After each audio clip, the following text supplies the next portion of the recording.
And welcome to another edition of Witch Hat Chats, sponsored by Evermoving We Rise and Moonlight Potions and Charms.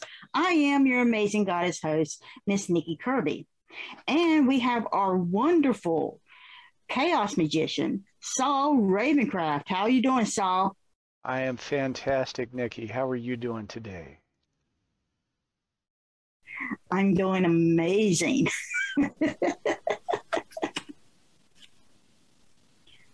So, how was your weekend? Well, it was busy. There was a lot going on. Had a lot of editing to do on Saturday, and Sunday was kind of a special day. We weren't really able to do Mother's Day properly on Mother's Day, and so my wife and I went and just did stuff she wanted to do on Sunday. And that also included a bit of emergency car repair as her air intake hose ruptured and did bad things. And it was just the hose replacement, so it wasn't too bad to do, but it was not anything that I had planned to do, so I had to do that in the evening to keep that running. But I did it. So that's a good thing. It's always nice when you're able to do something like that yourself. Makes you feel powerful. Oh yeah. I know what that's like. I mean, with me, all I did was clean and decided to take a nice hot bath, and I used my bath salts from Moonlight Potions and Charms, the Papa Legba purification salts, and I just soaked, and I haven't done that in like forever. And I did a little facial on my face, and I just laid there, and it took me a few minutes to actually relax because I haven't done a whole lot of self-care in the last couple of weeks. Sure. So I was able to do that and relax, and I forgot how refreshing a bath can actually feel. Oh, yeah. And I attended 2 full moon rituals, and those were absolutely great. They were given by my friends. And so I've had a full weekend myself. So, yeah, that's when I was going to pick up my wife in the evening. She had work she had to do, and I had her car because it was broken. And on the way to get her, I saw the eclipse happening, and I hadn't really planned to attend anything or anything like that. And honestly, hadn't made a solid plan for doing my own working. I know that sounds weird, but I didn't have anything formulated in my head. And of course, people talking on all sides about, you'll beware the blood moon, magic of the blood moon. And like, well, blood magic is powerful stuff. And here's a great opportunity to essentially do blood magic without having to cut anything's head off. So that's that's a great opportunity. So I found myself. I pulled my the rocking chair we keep on the porch. I pulled it out in the driveway where I could keep an eye on the moon, and I formed my intention. And what I saw, I guess there was some banishing work I could have done. as the moon was waning. But I felt like a lot of what I needed to do was really manifesting.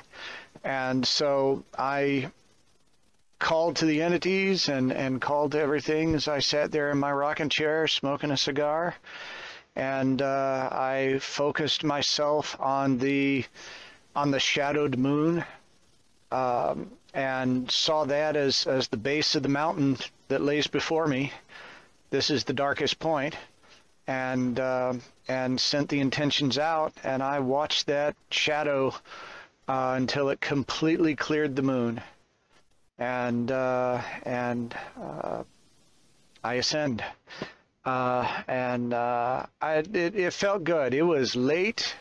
I was pretty dopey all day yesterday because not only was I up late, but clearly energy had been processed there, and I really needed a day full of SpongeBob cakes and ale, but that was not to be had. I had to go do useful things. But my goodness gracious, I felt like that was a powerful, spontaneous ritual, and anyone that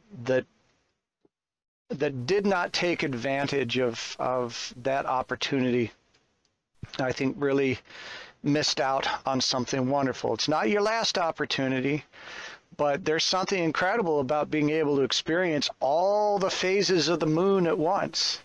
Mm-hmm. It's a whole month of work you can get done in one night. Yeah. Just so intense. And it's funny because the point where I really got started with it, it was a good couple hours.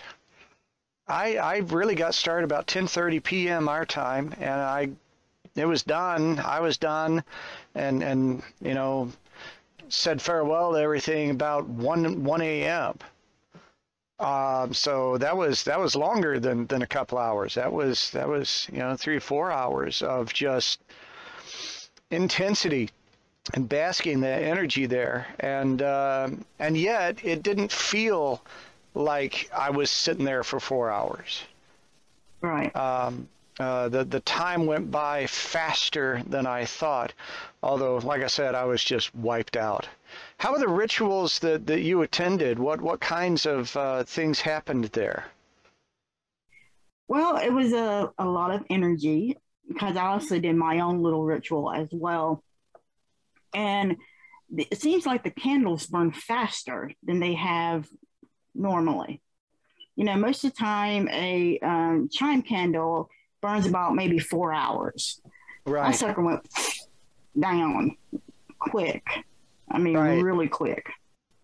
Well, that time passage is what I experienced. It was weird. I could not believe what time it was when it was done.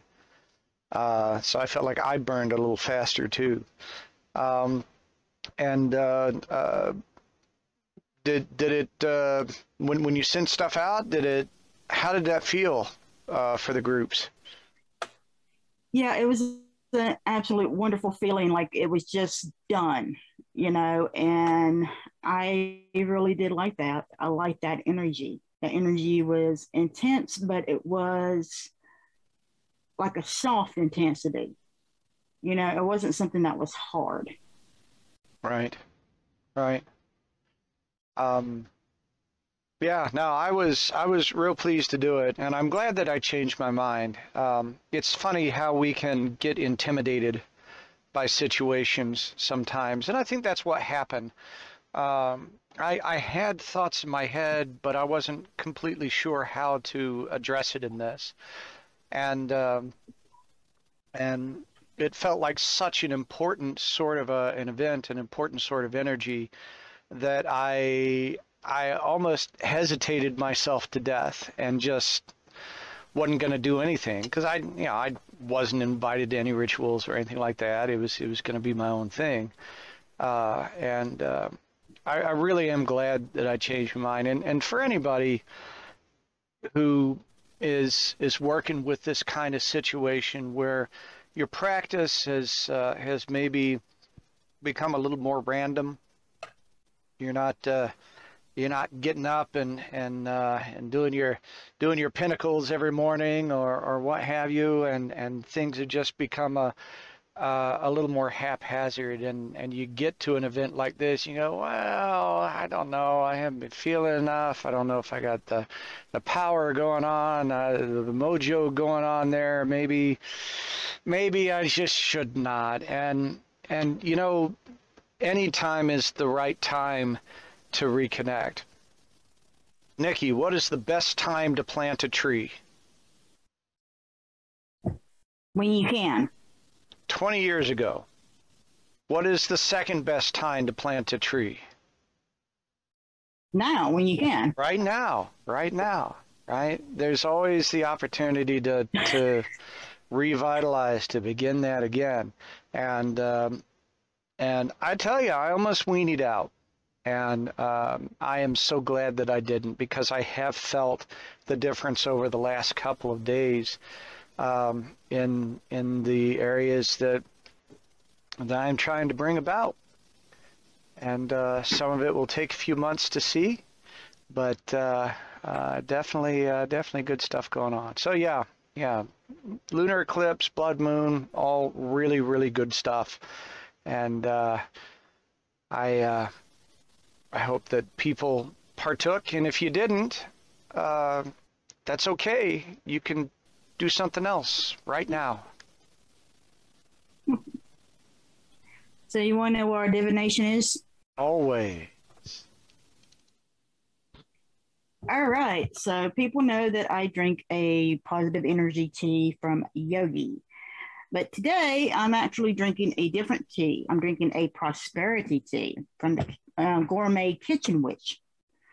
But I decided we still need a divination. So for today's divination, a relaxed mind is a creative mind. Ooh. So Saul, give us your take on that. Well, we've talked about this kind of thing before. That manifestation, that creativity requires you to be in an open mode. And we don't go around in open mode all the time. We can't go around in open mode all the time. You would go mad if you were constantly there. You couldn't really get anything done on a practical level. And yet we still need to access that mode. And in order to get there, you have to get to a point of relaxation. You have to get to a point of playfulness, where you can let the hard lines of the universe blur out just a little bit. And so when we're really trying to make use of our power, when we're really trying to manifest, to create, we need to be able to put ourselves into a relaxed state. Sometimes that's counterintuitive, but I don't think you can really access what you need to well if you're frantic about things. Haven't you found that to be the case? Yeah. You know, the thing about it is I always tell people that when they're going to do magic, they need to be calm, they need to be centered, and they need to be an absolute divulge of any emotion. They just need to be kind of centered. And when you're centered, you're relaxed. And that helps you to dive into your creative forces. It helps you to make that switch that you need to make in order to do your magic. So yeah, I agree with that. I mean, most of my brilliant stuff was when I was really, really relaxed, and it just came to me. Because when you're on a problem and you start getting frustrated at a problem, what did they tell you to do? Step away from it, right? And once you step away from it for a while, it just comes to you, the solution. Right.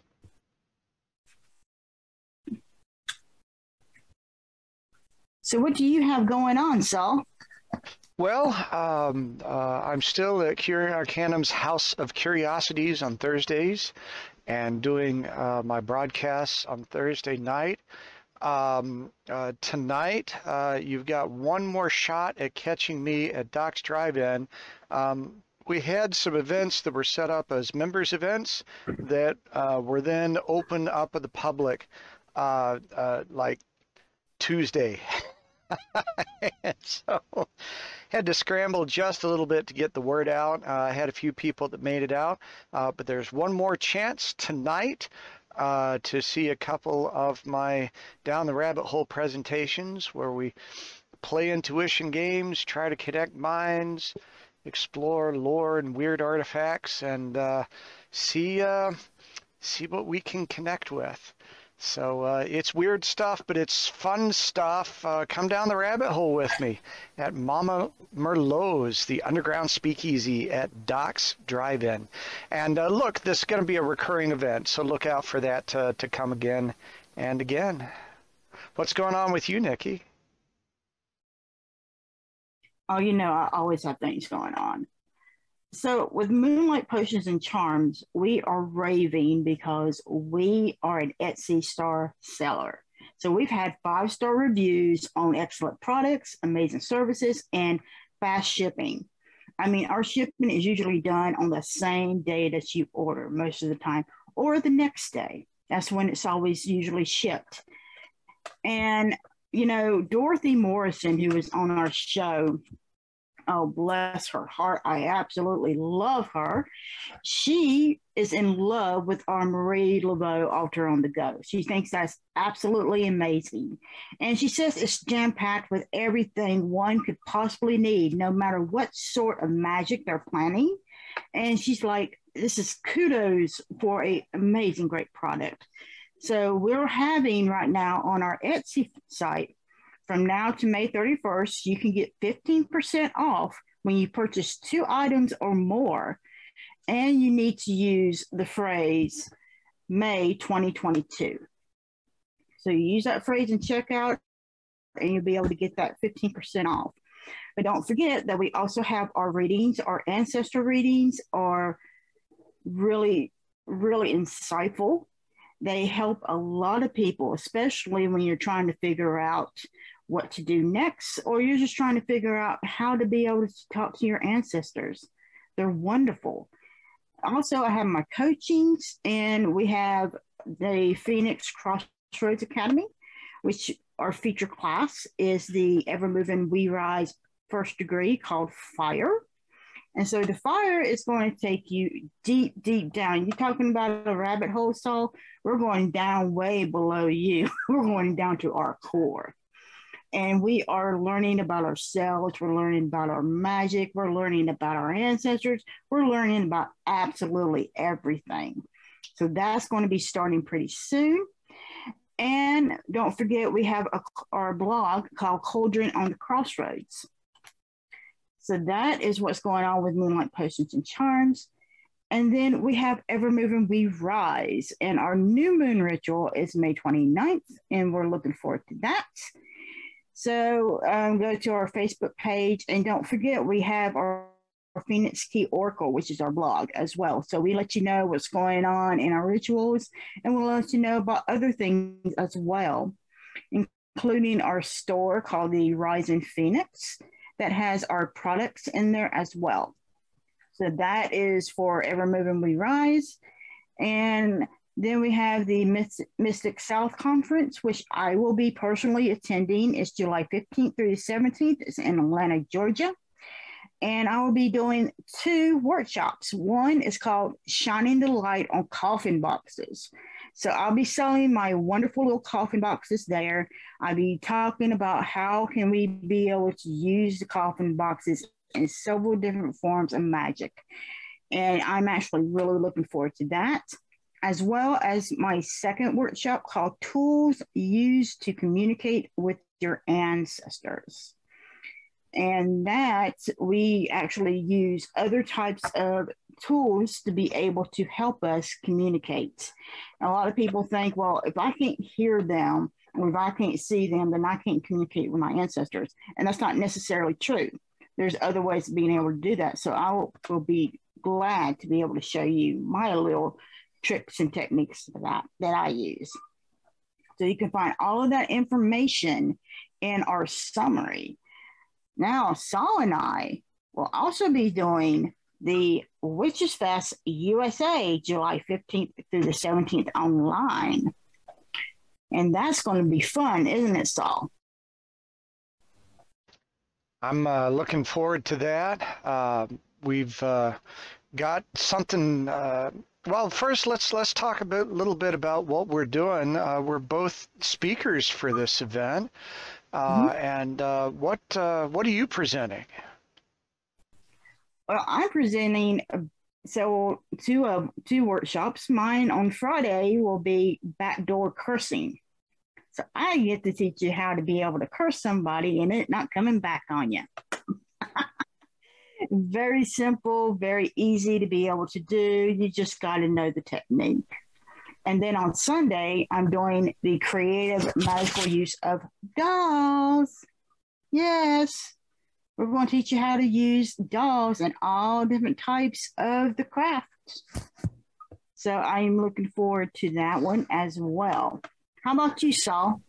Well, I've got a couple of presentations that I'm doing. I'm going to, I believe it's on Friday.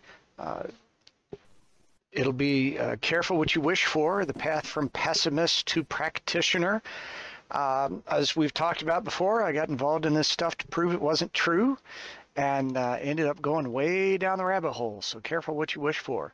And we're going to talk about some of that journey and some of the ways that I have found myself evolving in what I connect with and what I experience, because it doesn't all happen at once, especially as you come to it later.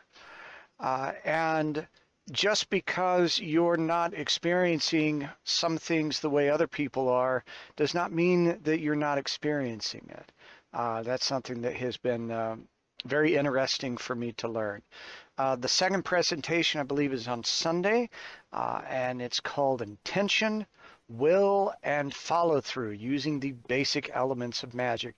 It's a reminder of what goes into what I think of as general thaumaturgy, the functional aspects of doing a spell and working magic. And when you understand these ideas, then you can get your nose out of that grimoire.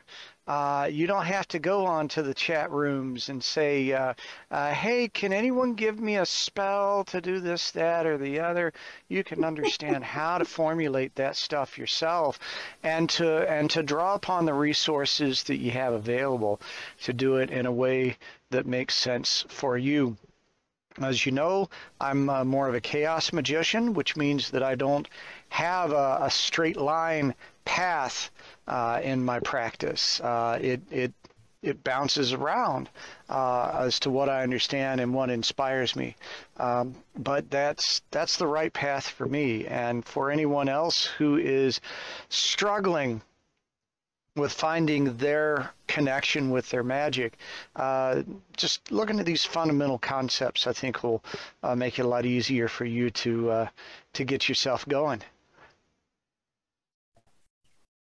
Yes, and we also have an announcement to make, as we do have 2 tickets to the Witches Festival USA. Indeed. Tell more about that, Saul.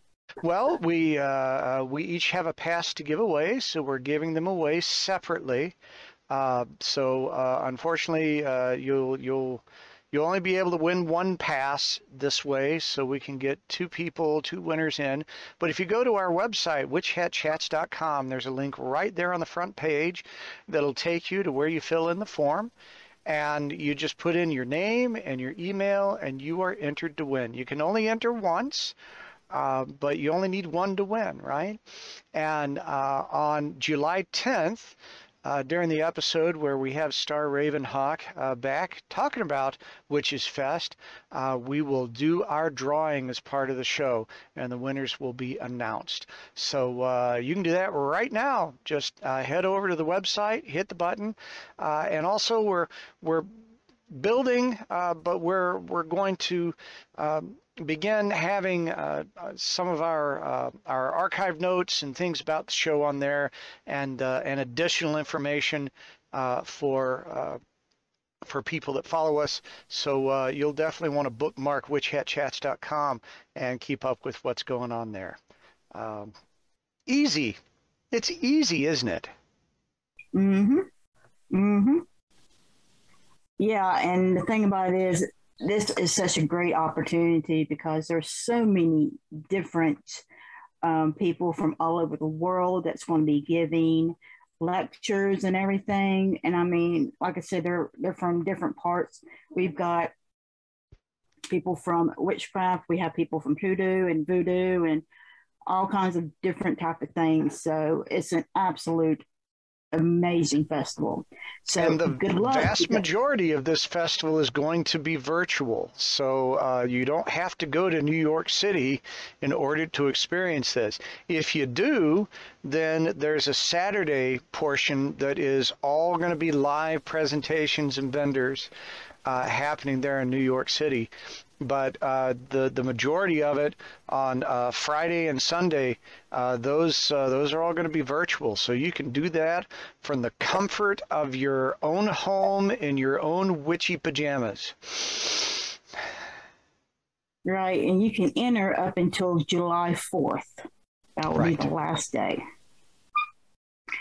All right, so do you think it's time to introduce our guest host? Oh, yes, indeed.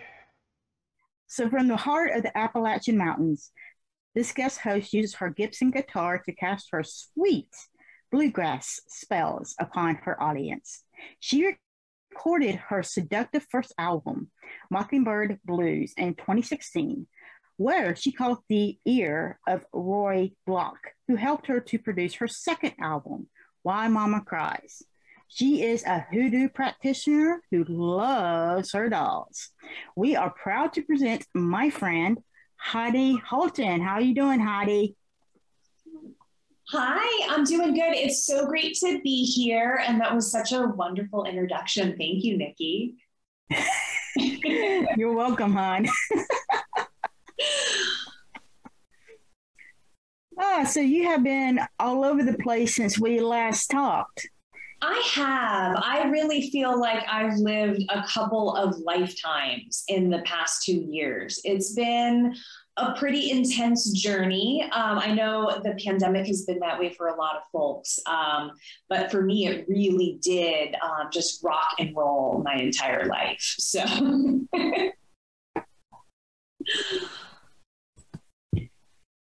Yeah, because you left us and you went to Alaska. Yeah. And then you got homesick and came home. It's true. It's true. So what actually happened was, as you know, I was a full-time touring musician before the pandemic. And that kind of shut down my entire way of life. So I was looking for a job. And, you know, prosperity work as a magical practitioner is one of my specialties. So I did some prosperity work for myself. I made myself a job getting mojo bag and did some research. And I found out that the, you know, highest paid people in all of the United States live in Alaska because there's a shortage of workers. It's tough to get people up there. So I'm like, you know what, if I'm going to do something other than play music to make a living, I'm going to make like a real living. So I went to the Alaskan bush and worked as a massage therapist remotely, way out in the middle of nowhere. And it was an amazing experience. I loved it.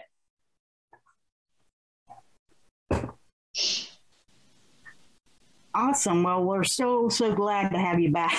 Yes, I'm really glad to be back. There's something about spring and early summer in the Appalachian Mountains that just will always have my heart. So you're going to be touring kind of soon, right? I wouldn't call it touring. What I'm going to be doing is playing some local shows in the Southeast and sort of just getting my feet wet in the music scene again. So much has changed in the 2 years since I, you know, settled back into a more conventional life. So it's going to take a little bit of time to find the right venues and, you know, be able to get back to that full schedule of touring. What kinds of changes? Well, one of the major changes that I have noticed is a lot of the venues that I used to play at just don't exist anymore. They closed down during the pandemic, never to reopen, or they discontinued having live music and don't really have the funds to get that back up and running again. So it's really just a matter of reintroducing myself to the new network and making those connections. It's like starting from, you know, the bottom. Wow. Yeah. Yeah, and it was your music that got you into Hoodoo, correct? It was. Yeah, it was. I was doing a web search back, oh my gosh, maybe 15, 20 years ago, about some lyrics that I heard in blues songs. And that is what led me to Catherine Ironwood and the Lucky Mojo Curio Company. And, you know, I never looked back. Yeah, because that's where we met. It is. Yeah, we had to go all the way to California to meet each other. Yeah, we're only like 2 hours away from each other here. Exactly. Yeah.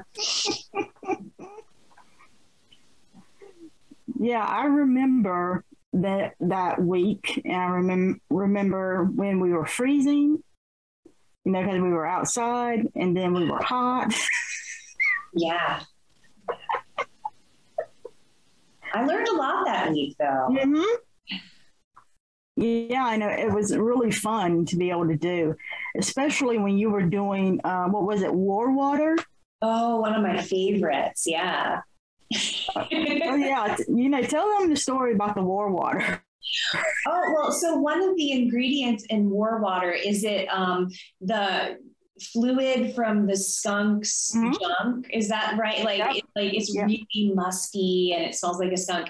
And anyways, everybody was like, ew, that smells so bad. I don't want to do it. And they were kind of like a little bit nervous about, like, you know, the evilness behind it. And I was just like, I'm from North Carolina. Bring it on.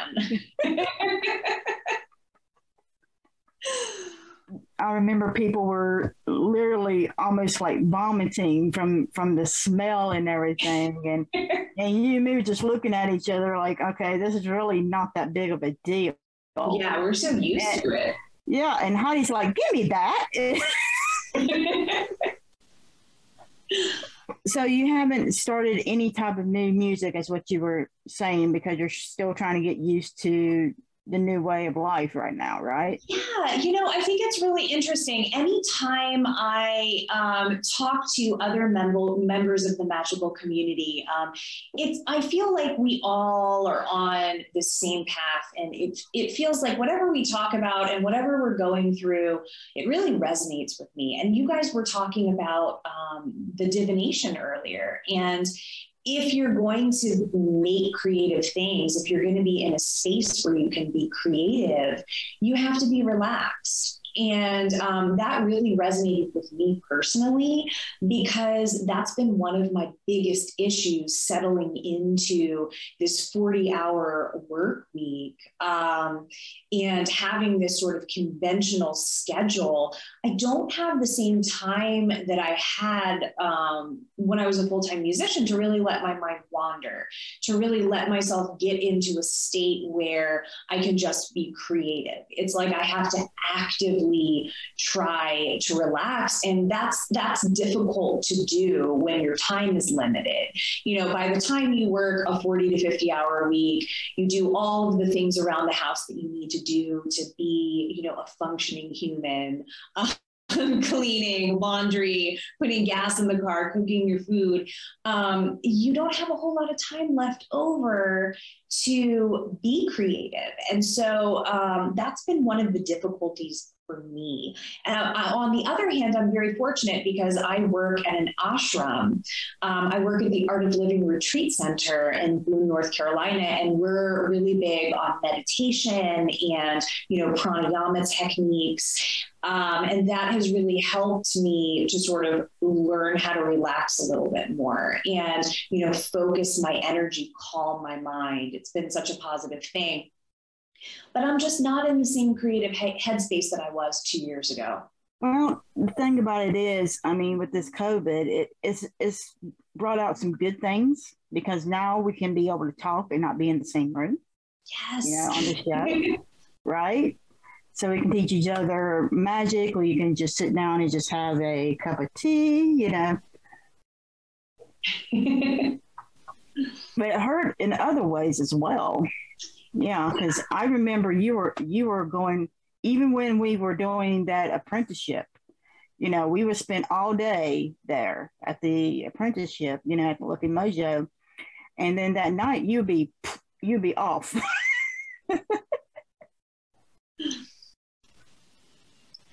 Yeah, exactly. And I don't think that is gone forever. So for me personally, I think that will come back. That same energy and that same passion and commitment to the art, I think that will come back. I think a lot of people have just been in survival mode. We've been in, what do I need to do just to survive in this new world? And that's sort of coming to an end. I think it went on a little bit longer for me because I've been in environments where the pandemic was taken very seriously. Like at my current job, we were under a mask mandate until just this past week. It just was lifted. So I've kind of been in this bubble, whereas, other parts of the country, people have gone back to normal. And for me, it's still very much like a thing because I'm masked every day. I'm around, people from all over the world who, are taking the pandemic very seriously just because we're international travelers. So it's been a little bit of a different timeline for me than it has, say, for like my sister. She's in Florida and she's like, we haven't masked in over a year. So it still seems very real and very present for me. Yeah, it seems like different parts of the country are slowly beginning to adjust to COVID, the new normal now. Yeah, isn't it funny that we're still talking about it? Like the last time we spoke, like it was on the forefront of everything, on everyone's minds. And I thought that by this time we wouldn't even be in this anymore, and it's still here. So you also do hoodoo work. I saw that on your website. Yes, I do. So tell us a little bit about that. All right. So I do divinations and root work. My specialties are tarot and tea leaf reading. I actually teach a little tea leaf reading class once a week here at the ashram. We have a little wellness program, and that's one of the classes that I teach. And it's really, really fun. So those are my two preferred forms of divination. And I also take on root work clients. So people come to me for a variety of different conditions. I've been really focused lately I've been doing a lot of love work. And on the flip side, I've been doing a lot of breakup work for people. So I think there is definitely, for me anyways, in my own, practice, people are coming to me because they're dissatisfied with their relationship status. They're either, they have a partner and they're not getting along and they want to, rekindle that flame, or they've been single for a while and they're looking to draw and attract new love.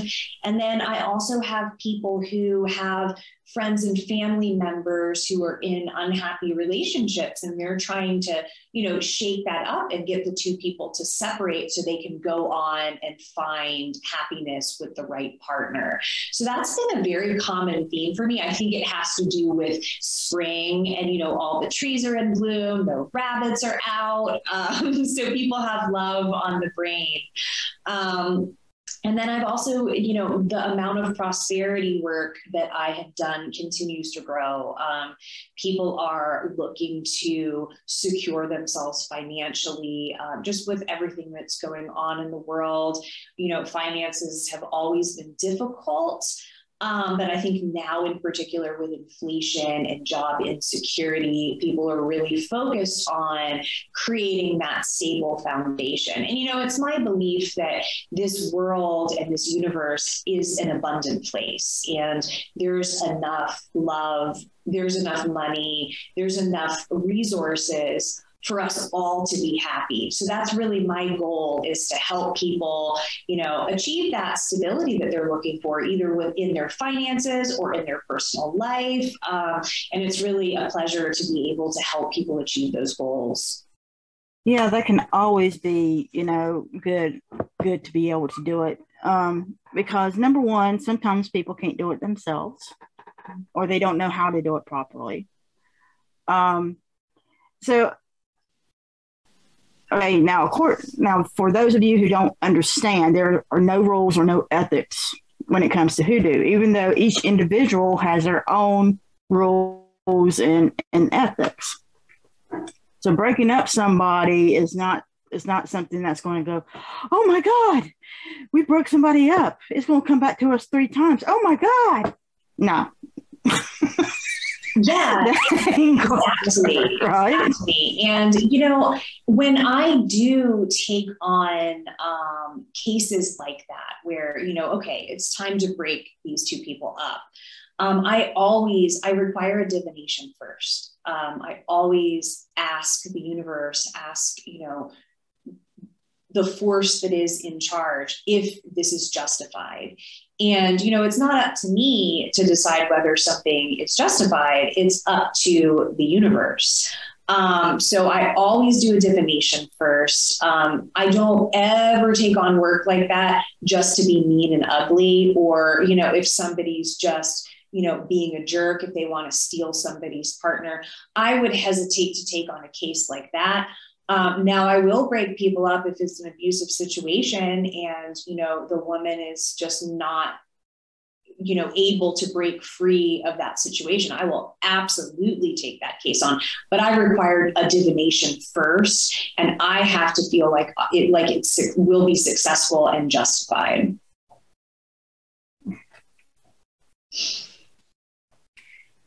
All right. And with that, we need to go to our commercial. So our commercials basically are about our sponsors. So please enjoy. We are all magical beings. As a solitary magical practitioner, you can grow and develop yourself independently. Yet, the solitary path can be difficult and lonely, with setbacks and self-doubts. And as you find your way without affirmations, reinforcements, or a safe space to practice, what do you do when things bump back? At Evermoving We Rise, our name is our lifestyle. We realize that everyone's spiritual journey is extremely personal, but more easily traveled with reinforcement. We teach you to understand and use the magical tools at your fingertips, while being upheld and developing personal responsibility for your own spirituality. We have a safe space to practice and learn as you master your craft. When situations bump back, you will have the entire community behind you, as we are a magical family who work to sustain each other. Discover the benefits of working within a society dedicated to helping you grow on your personal path. Start today. Visit us at our website, Linktree, or Facebook page, and discover why we don't fit in the box. Have you heard? People are raving about Moonlight potions and charms with 5-star reviews. 5 stars for excellent products, amazing services, and fast shipping. We are an Etsy star seller. Listen to some of our reviews. Author and owner of Wicked Witch Studios, Dorothy Morrison said, "I'm in love. The Marie Laveau Altar on the Go is absolutely amazing and jam-packed with everything one could possibly need, no matter what sort of magic they're planning. Kudos on a great product." Jess said, "Absolutely love the Papa Legba prayer candle. I've been hunting for a good Papa Legba candle forever with zero success, and I adore this one." High Priestess said, "Adorable wooden coffins. Can't wait to use them." And Angelica said about our Ancestor oil, "Exceeding my expectations. Packaged with love and smells amazing. Definitely recommending and buying again." Make sure to check out our Bubbling Cauldron Bath Bombs, available in Luck of the Irish, Lavender, and Dragon's Blood. Our magical milk baths are also available in Papa Legba Purification, White Flowers, Lucky Love, and Van Van.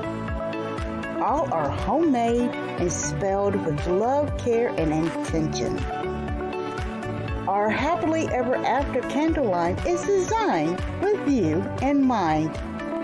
There is so much more in our Wicked store to help you to embrace the power of your own magic. So come on in to Moonlight Potions and Charms at www.moonlightpotionscharms.com and discover the wicked things that ignite the magical passion in you. Are you at a crossroads? Not sure which direction to go? Or do you feel powerless? Or is there another question that needs answering? At Moonlight Potions and Charms, our many services assist our clients to emerge their authentic selves and embrace the power and magic that lies within them. Many of our readings provide the clarity one needs to pursue their life's destiny. Our soulful readings assist one to discover what is required to be in alignment with one's soul journey. Our tarot readings provide clarity and coaching for those who are at a crossroads in life. Our animal medicine readings show what our animal brothers and sisters can teach you about yourself and your life. Unsure where to start your shadow work?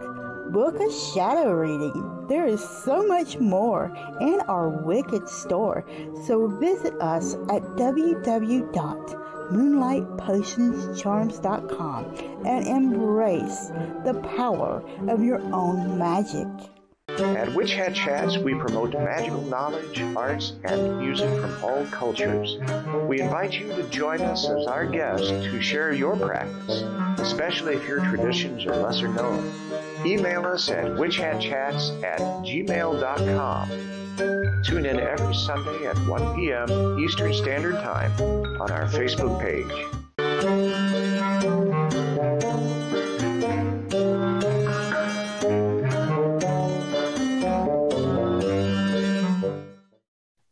And welcome back to Witch Hat Chats. Nikki and I are talking to Heidi Holton, musician, root worker, massage therapist.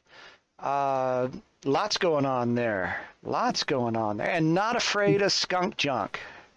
That's the important thing, right? That's the warrior princess spirit we like to hear. You said that your interest in Hoodoo came from the Lucky Mojo company, and it's I've learned to love that place because when you first go there, it almost looks like something out of a comic book. The graphic style and everything is very bold and unsubtle. And it almost looks like the sort of thing you'd see in a novelty store. And I personally think that they do that to hide in plain sight. That some of that style there and that retro feel to it allows people to look at it and go, oh, yeah, whatever. And so the real stuff that is going on there is below the surface. Clearly, that's what happened to you. You went below the surface there. So how did that connection happen for you, and how did it pull you in? Yeah, so I am a very hands-on person. When I start to learn about something, I'm all in, very immersive. And so when I started looking into these old blues lyrics, learning about mojo bags and nation sacks and, you know, all the cool things that you hear about in Robert Johnson songs and Muddy Waters songs, I started searching for that online and found the Lucky Mojo Curio Company because their proprietor is also a blues lyricist historian. So she documents all of these old blues lyrics that talk about, you know, magic. And so for me, part of learning about it wasn't just to be like, okay, what's a mojo bag? Then I want to know how to make one. Like if it can help these blues artists achieve their goals, like I have those goals too. I want to try it. So I signed up for Miss Kat's correspondence course. And it's like a mail order magic workshop. It takes a year to complete. And I worked my way through it and just did all of the assignments, tried all of the spells. And I'm going to tell you, it greatly improved my life. I know you had kind of mentioned, Saul, that you got into things to prove it wrong. You were a skeptic. And yeah. I kind of got into it, not necessarily for similar reasons, but I was more trying to prove that it was right. My perspective was like, what if it works? Like, what if this spell really works and I can have whatever I want? That was my draw to it. So the correspondence course, there's, you know, we get a lot of different perspectives expressed as the best way to go down a path. And one of the things that comes up a lot is the idea that, well, you can't just study this. You really need to have a mentor. You need to be close in. And obviously you were getting some level of personal instruction, but what was it like to build your path through a correspondence course? Yeah, so for me, it was actually really practical and really wonderful because I'm a loner and an introvert. I know it doesn't seem that way for a musician who's like always on stage and always in front of people. That sounds unusual, but it's true. So for me, being sort of a solitary practitioner was kind of an ideal situation because I could go as deep or not as I wanted and take my time. But it's like you were saying, Saul, earlier. And again, like, I feel like, you know, you guys' words today really struck my heart and made a lot of sense to me. You had asked when the best time to plant a tree was, and the answer was 20 years ago. And the second best time is right now. I feel the same way about whatever path you're going to go down as a practitioner. It's like, what is the best path that you can go down? It's the one that's right in front of you. So, you know, whatever your introduction to magic or to spirituality is, go down that path. And chances are, you know, as you're walking along this path, you're going to find another way. And, you know, since then, I have, you know, practiced magic with other people, learned some different techniques. So it wasn't all just about that correspondence course, but for me, it was very convenient and it was very easy. There's really like, you know, when you're doing a ritual with other people, like there's a chance that like you could fail, you know, like it's like a group project. And what if you're the person in the group project who doesn't bring, you know, the goods to the table? But when you're practicing on your own, the pressure's off. You can kind of just do it and see what happens. Have you guys experienced anything kind of similar? Of course. Yeah. Of course, that's all you've got to say? Sure, why not? Well, my journey has just been a weird one because for me, I looked at this stuff kind of academically, probably a little cynically, and I didn't recognize the transformations that were happening to me until people pointed them out. I started having encounters with people who were magical, or as I would have said it, so-called magical practitioners, who began to point to me and identify me as someone who was doing things, and so yeah, it's what a long, strange trip it's been. To coin a phrase. And I think that's something that people standing outside of a magical path really just, they don't understand. I think there's something that happens to everybody who starts with that curiosity and then starts to connect. There's this moment where you go, oh. And it's not what you were told, and it's not what you expected, and yet there's something going on. And what is known cannot be unknown. What is seen cannot be unseen. And you end up changed, and it makes you weird. And that's okay. But careful what you wish for. When you open that door and you start down that path, it's very, very difficult for you to maintain a solid anchor in the so-called real world, because most people just do not get it. They do not see it. They do not feel it. They do not know. And it's such a bizarre thing. I wouldn't trade it, but my goodness gracious, it would have been so much simpler to never have gone through the threshold and just, been a computer jockey somewhere and not be connected to a manifesting creative part of the universe that will not let you settle. Yeah, 100%, 100%. Yeah, and a lot of times people don't want to see that. So they will do everything they possibly can to say, well, no, it's not this, it's this instead. Or you just imagining that or something like that. It's really difficult for some people to really open up their minds because, number one, we don't teach that anymore. We don't teach creative thinking or critical thinking. We don't teach that. We teach you how to do what you're told and not question it. That's what we teach. Yeah. And to me, that's really, really sad because when people don't have their critical thinking skills, how can they be able to experience everything in the world that's really out there? Yeah, I have kind of an interesting story on that note. So Hoodoo and this path was not the first path of spirituality that I went down. I was actually raised Catholic. And I remember being a little kid and, just really believing what people told me.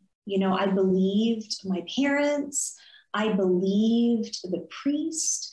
And, part of the Catholic Mass is turning this little wafer and a chalice of wine into the actual body and blood of Christ. Like the belief is that it's transubstantiation. It actually becomes this other thing.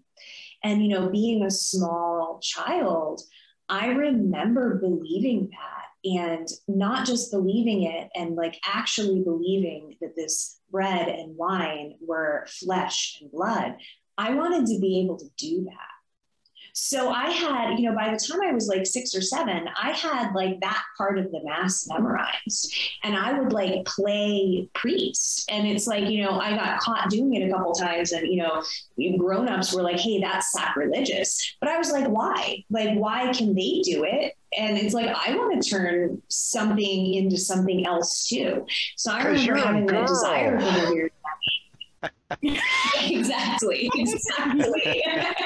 But I wanted to be able to change the world around me. And it was that was partially, you know, my gullibility. I don't know, but I really believed it. Like, I was able to willfully suspend my disbelief, and I wanted in. Like, I wanted that power too. And I think that definitely carried over into my practice as an adult of like, I want to be able to change the world that I live in. I want to be able to, you know, do a spell, say some words, and make this massive change. And, you know, that's stuck with me my whole life. You know, a lot of times that's what most people want to do. I mean, I was raised Baptist. Yeah. So I was told that I always asked questions because things didn't make sense to me. You know, and I was always told, well, you're not supposed to ask that. And I'm like, well, why am I not supposed to ask that? Can you not tell me why, you know? Yeah. It was always sacrilegious to question the priest or the pastor in my case. But, you know, I was curious. I was wanting to know, well, you know, this didn't make sense.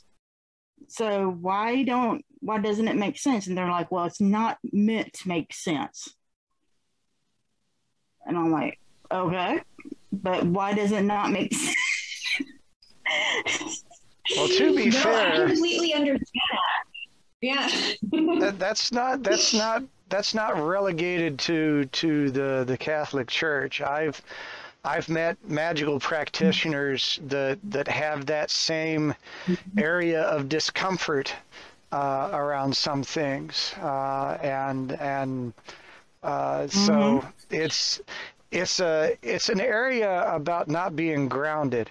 Now, I'll bet you that you weren't talking to a Jesuit when you had that conversation, because they would have been able to go in depth with that. And every once in a while, they surprise me with their perspective on things. Some of them have a much more magical take on the universe than I expect. But it's you know it's I guess just letting pride get in the way of knowledge and curiosity, letting your power. I'm the high priestess. It's because I said so. That's the way we've always done it. Shut up and go stand in the corner. Right. You know, I think for me, the bottom line is that it's impossible for me to live in this world and not see magic in it. I think that just being alive, just being on this planet, just, you know, the way the seasons change, the way the weather changes, the phases of the moon, I can't look at that and not see magic. I can't look at that and not see, you know, some sort of divine process in everything. And I don't know. I just feel really lucky that we're here. I feel really lucky that we're all three here able to sit here and talk about this. I don't know. To me, that's pure magic. Yeah. And it's also the great part about being in the United States. We're able to actually sit down and have this conversation because it's not always the same way in all the parts of the world. You know, there's still some parts of the world that outlaw witchcraft. There's still people that basically will turn around and go after people who are, quote, witches, you know, because we are supposedly bad, or people who do hoodoo, or whoever it is, you know, whatever you want to call it. And so we're kind of fortunate in the United States that we can be able to talk about this. So, Heidi, you talked a little bit about the fact that you turned your magic toward yourself, your prosperity practice toward yourself. Like, duh, why don't we always do that? The cobbler's children have no shoes. And we, I guess we tend to send that stuff out and don't necessarily think about using it for ourselves for some reason. So tell us a little bit about that moment where you went, aha, I can be doing work for myself to help out with this.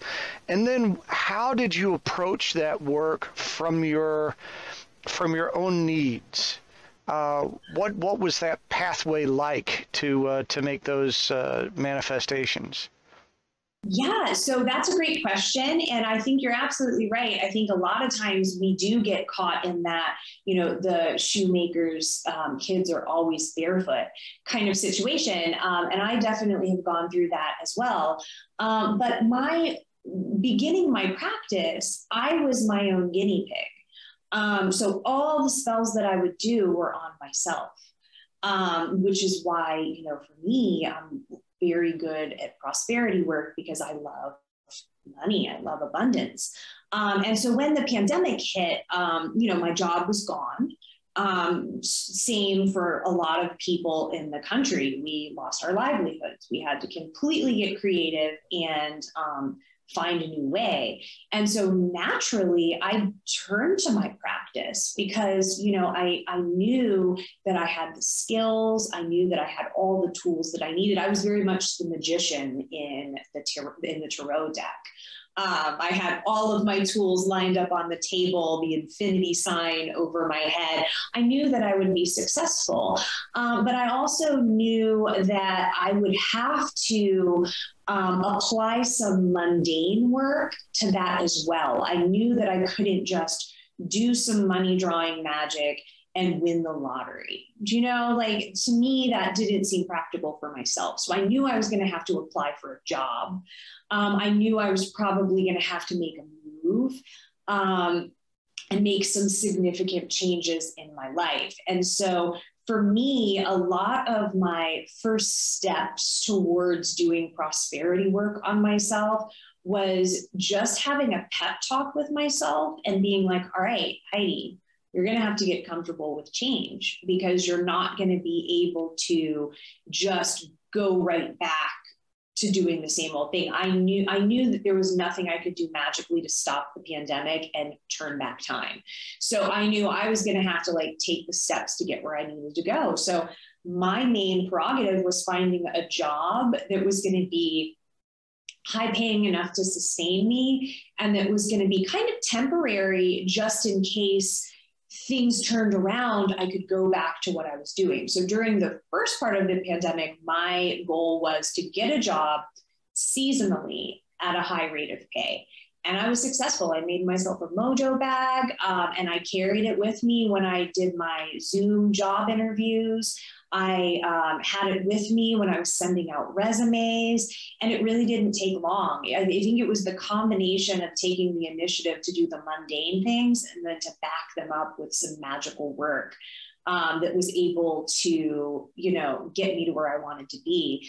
And then once I kind of knew the pandemic was here to stay, my goal was to come back home and find something close to home where I could be with family, be with friends, and have a good, steady work. So, steady work magic was my prerogative for this particular year because I knew I wanted to be back here in, my homeland. So that's kind of how I approached it. And I continue to keep my mind open and flexible because I know that, these pivots are going to keep happening. We have to keep shifting and changing to work with the time that we're in and sort of bloom where we're planted for the moment. Does that make sense? Oh, yeah. Mm-hmm. Yeah, because there's people that actually think that all I got to do is light this candle and it's done and not have to do anything afterwards. Well, that's also part of doing your magical work is doing that resume, sending that resume out.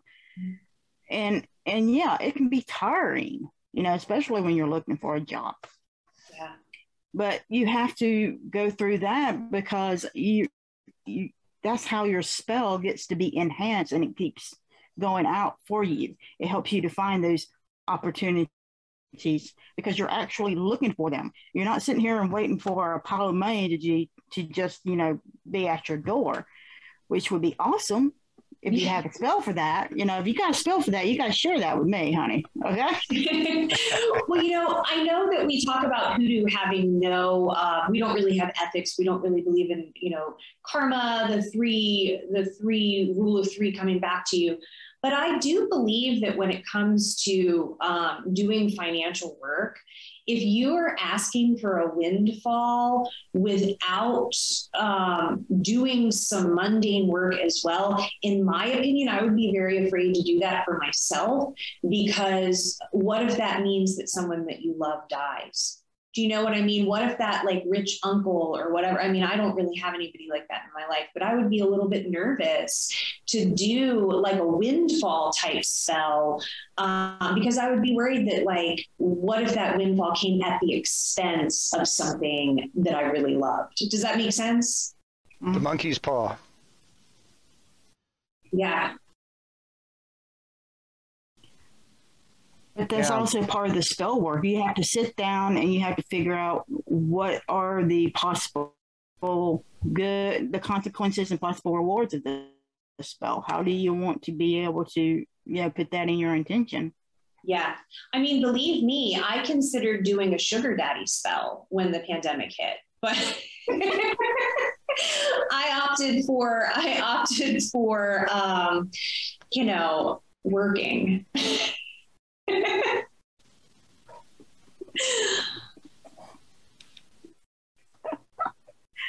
Kind of regret that decision now, but it is what it is. So are we gonna share the sugar daddy spell in our witch's cabinet today? Oh my goodness. I don't actually, I could make one up, but I didn't do it. So, no. If we did that, someone would use it. Myself, so.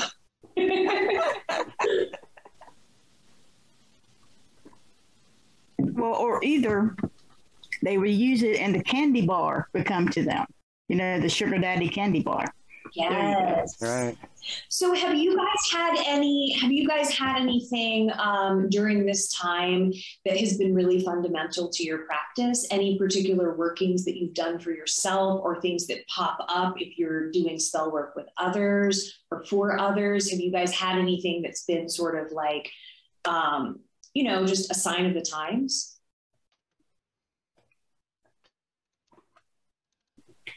So you want to take that one?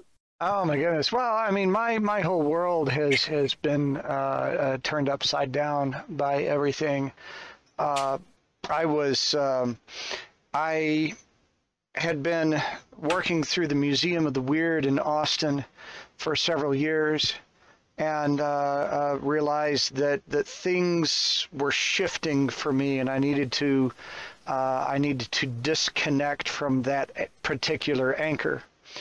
And so in December of 2019, I knew that it was time to make that break, and 2020 was going to be my year to dress up and show up. And then it was 2020.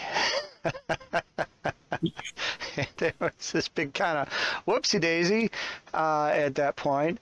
But there was no turning back. There was no rearranging. I had to keep going down that. And what I've experienced is a just enough, just in time sort of an existence where my different skills, my different opportunities, I have a technical and technology background. I work with media. I do some graphic stuff. I do some writing. I have a lot of stuff I can do. But it's difficult for me to encapsulate myself in just being one of those things, to do that all day, every day, slavishly, which is what a lot of people want when they're going to hire you for something. And I was sure at any moment that everything was just gonna fall out from under me, and it didn't. It really didn't. and I've continued to have that level. Now I am looking to figure out how to convince the universe that I have learned this part of the lesson, and I am ready for a little lagniappe. So we don't have to do just enough, just in time, but you do a little bit more in plenty of time.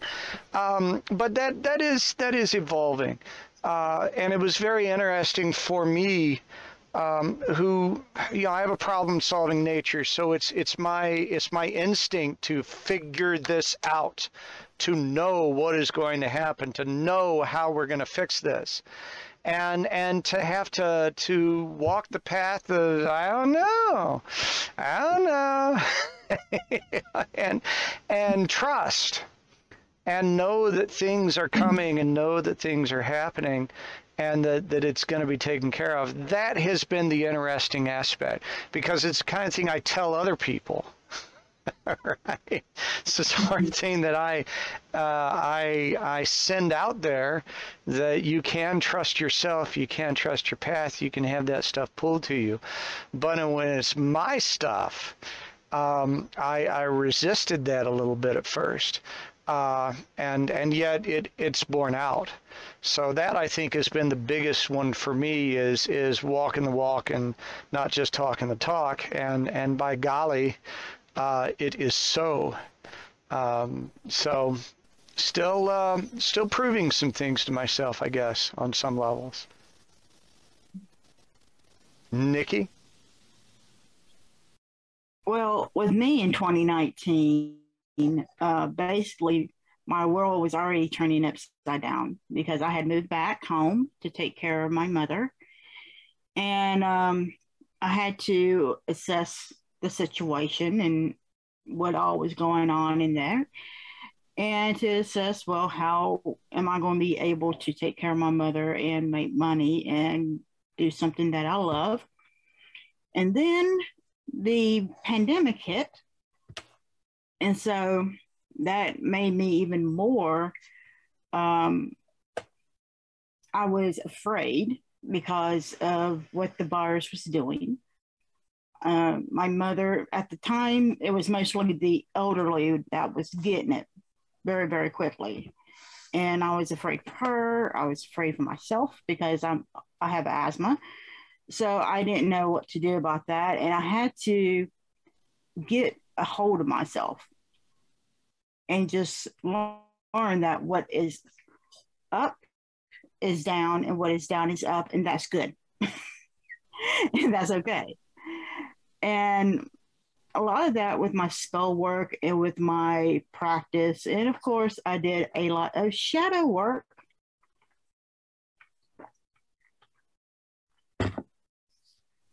During that time, and that's where Moonlight Potions and Charms came up. That's where Evermoving We Rise came to be, and also where Witchcraft Chats came up. And then, of course, I met the amazing Saul Ravencraft. I think you guys know him. He's that guy over there in the other corner, right beside me. And things just got, so much better. The thing about it is, the more that you practice your craft, the more that you do your shadow work, the more confidence that you get into your craft. And that's something that you really, truly need, is confidence, because without confidence, then your work is it's nothing.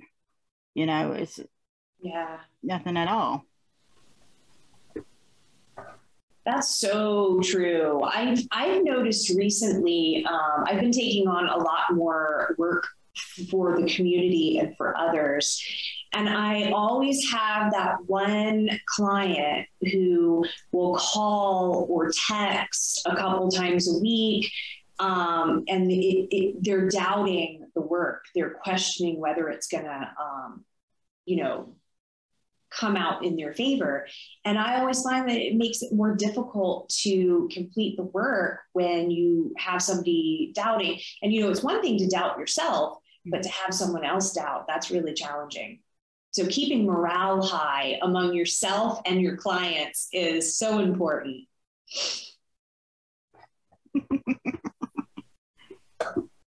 All right. And with that, we're going to the witch's cabinet.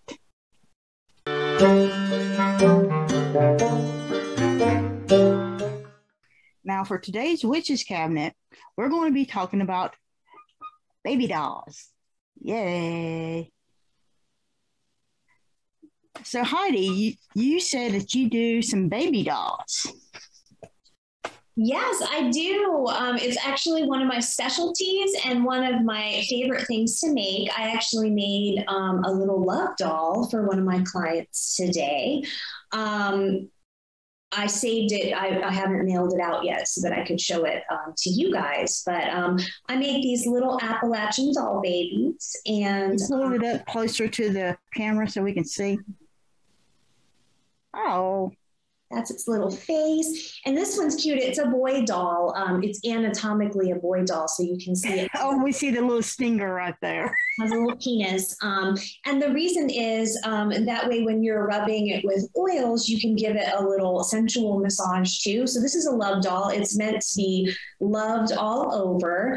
If I were making a doll for, cursing or crossing, I probably would make it different.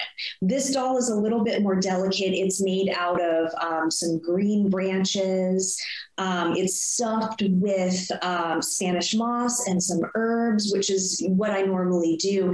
But if it were a doll that you were going to smack around a little bit, I might not have arms and legs that could break off. I would choose to make a doll that was a solid, all out of cloth and just stuff it full then. But because this doll is going to be loved on and just, squeezed and kissed, it has a cute little face, a cute little kissable face. And I sewed some pretty leaves and flowers on there. These will eventually fade and fall off, but I just thought it looked pretty. But I do have I have its little heart marked out. And I'm sorry, I'm using a webcam and not the camera on my computer. So it's hard for me to orient this and know where it goes. But I have his little heart sewn on. So if you, like I said, you want to rub some oil or maybe heat that up just a little bit to get him, thinking about you, you can do that. He has some cute little eyes and I have a little smiley face on him. If I were doing a mean doll, I'd make him look a little bit more mad or, sad. But yeah, that's my little love doll. He smells really good because his head is stuffed with patchouli, roses, and catnip.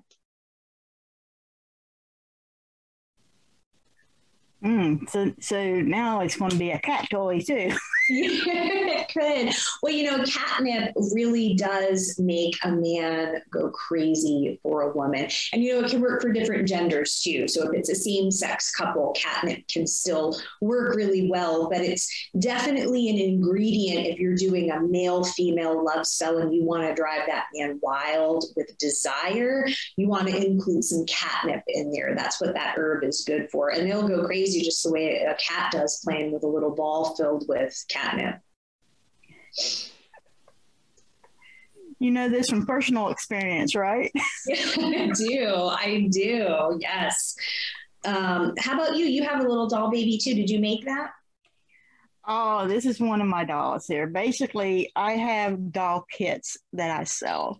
Cool. I have, but we call them poppets because a lot of people don't like the word voodoo doll. They don't like. And it's the same thing. A doll is a doll is a doll. It doesn't matter whether it's a Barbie doll or whether it's one of these or one of yours. It's a doll. Yeah, and that's the thing about doll babies. You don't have to make your doll baby. You don't necessarily have to get a professionally made poppet. Like you can use a Barbie doll. You can use a stuffed toy. You can use, they make wax candles that are in the shape of people, and you can carve the person's name on there and use that as your doll. You can make gingerbread men. Like you're definitely not limited to purchasing one of these dolls. Although, please buy one from me. Yes. Please buy a poppet. But you definitely can, use what you have available. If you don't have access to a doll, or you need one right away and you don't want to order one and wait for it to come, go to the Dollar Tree and get you a Barbie doll or a Ken doll, and baptize it for your person, and you can love it up or you can stab it, whatever you need to do. Yep. It's just like with my dolls, all you got to do is just put in a little bit of whatever you need inside here. And then I've got the spell. I've also sell you the oil with it and everything. And it's just really, really easy, because most people know I can't sew. You remember that I had problems with that, during our apprenticeship. So these little dolls are really good. I mean, they can be used for any type of gender. And the thing about dolls is you can also use these on yourself, especially if you want like healing, or you want love to be drawn to you, or prosperity to be drawn to you. So dolls are not just for cursing somebody else or getting somebody else to come to you. They can be used for any type of thing that you really want them to be used for. It's all in your intention. Yeah, that's absolutely true. And they're also very cute and soft too. So I kind of like that as well. So cute. Yeah. Definitely, that poppet is really good for if you're doing work where, say it's a healing, you could submerge that poppet in water and it would be fine. So you could actually dunk it in and do a healing bath on it, or a cleansing bath. Or if you were doing cursing work, that's a nice kind of doll to take a hammer and just really go at it. Yeah, or you can put like herbs and stuff in there and then sew it back up and then let the dog play with it for a little while as a chew toy. Yes. Yeah, that's good. Yeah, and then take it and throw it in the fireplace. Yes, exactly. So in other words, don't piss us off. It's not a good idea. Yeah, so it comes down to what are your creative ways of being able to use these dolls. People think that you have to have the perfect spell, you have to have the perfect doll, it has to be handmade and all this. No. You do what you can do with what you got. Yeah, definitely. And my dolls aren't perfect. I always make my dolls before I put my contact lenses in. Most people who know me know I have a pretty severe visual impairment. So making dolls is one of those things that I'll do if I'm up in the morning, I haven't put my contacts in, I'm making my dolls. So when I sew them, they're not perfect. Their little eyes aren't perfect. I don't have any real rhyme or reason for how I tie them.